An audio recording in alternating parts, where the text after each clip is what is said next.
Hello hi dears, welcome back to my channel. Friends, ఈరోజు సింపుల్గా మీకు ఇలా జీడిపప్పుతోటి మంచి ఉప్మా, ప్లెయిన్ ఉప్మా ఎలా చేసుకోవాలో చూపిస్తాను. చూడండి, this is my style of upma.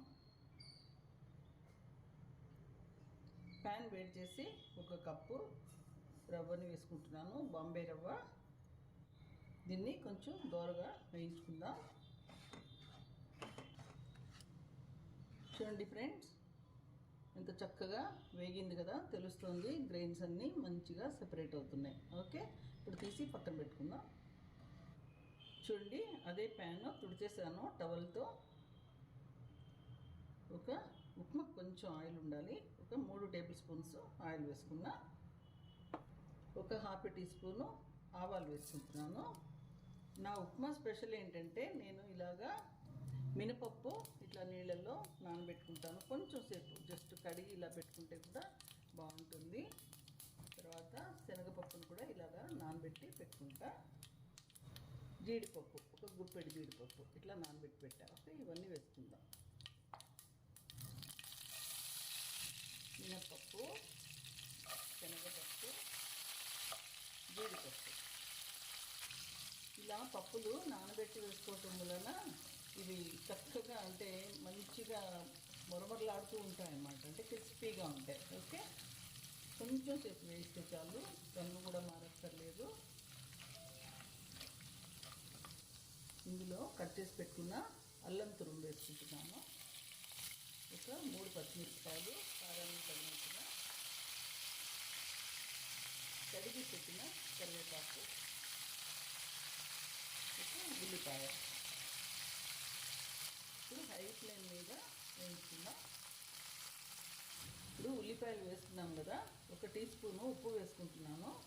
తర్వాత నీళ్లు మనం టేస్ట్ చేసి ఉప్పు వేసుకోవాలన్నమాట. ఇది ఎందుకంటే ఉల్లిపాయలు త్వరగా ఉడకడానికి ఇది హెల్ప్ చేస్తుంది. ఈ ఉప్మాకి ఎక్కువగా ఉల్లిపాయలు వేగాల్సిన అవసరం లేదు. ఇలా ట్రాన్స్పరెంట్గా ఉంటే చాలు. ఓకే, నేను కెటిల్లో నీళ్లు మరగబెట్టి పెట్టుకున్నాను. అలా వేడి నీళ్ళు పోసుకోవటం వలన మనకి ఉప్మా చాలా త్వరగా అయిపోతుంది. ఒక కప్పు రవ్వకి వేడి నీళ్ళు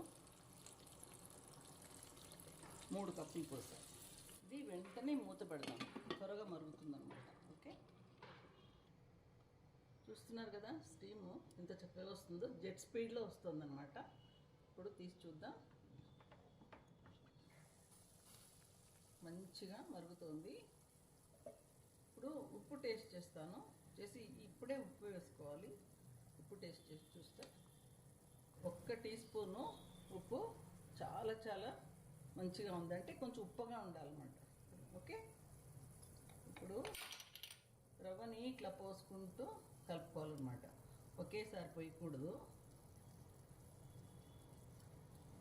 చూడండి, ఇలా పోసుకుంటూ సన్నంగా ప్లేట్ని ఇలా ఊపుతూ ఉంటే చక్కగా పడుతుంది. అస్సలు ఉండగట్టదు. చిన్నపిల్లలు కూడా చేసుకోవచ్చు.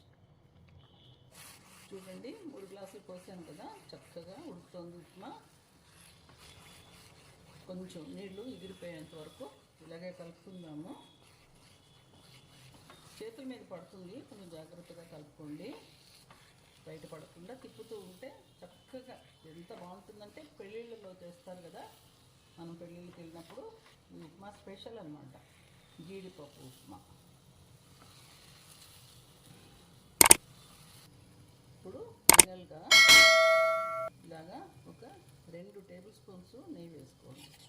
ఎప్పుడన్నా నెయ్యి చాలా మంచిది, అసలు తినకూడదని కూడా కాదు, ఏదైనా మోతాదులో ఉండాలి. ఒక 2 టేబుల్ స్పూన్స్ వేస్తే మళ్ళీ ఉప్మాని కలుపుకుంటూనే ఉంటారన్నమాట. అంత బాగుంటుంది. చూస్తున్నారా, నీళ్ళన్నీ ఎగిరిపోయినాయి కనుక ఆ చిటపట్లో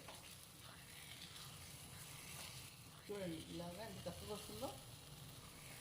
మరి ఇలా ఉండాలన్నమాట. అంటే నీళ్ళలా కారిపోకూడదు అసలు. ఉప్మా అంటే గ్లాసులో పోసి తాగేటట్టు కాదు, కానీ ఈ స్పూన్తో తీసుకుని తినేటట్టు ఇంత చక్కగా ముద్దగా స్మూత్గా నోట్లో పెట్టుకుంటే కరిగిపోతుంది.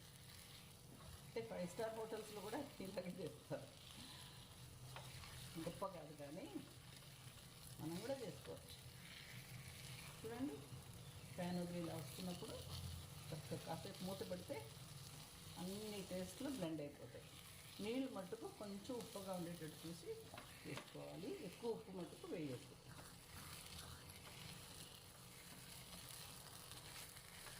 ఇప్పుడు మూత పెడుతున్నాను, స్టవ్ ఆఫ్ చేస్తున్నా. ఓకే, తప్పకుండా చేసుకోండి. Thank you, thanks for watching.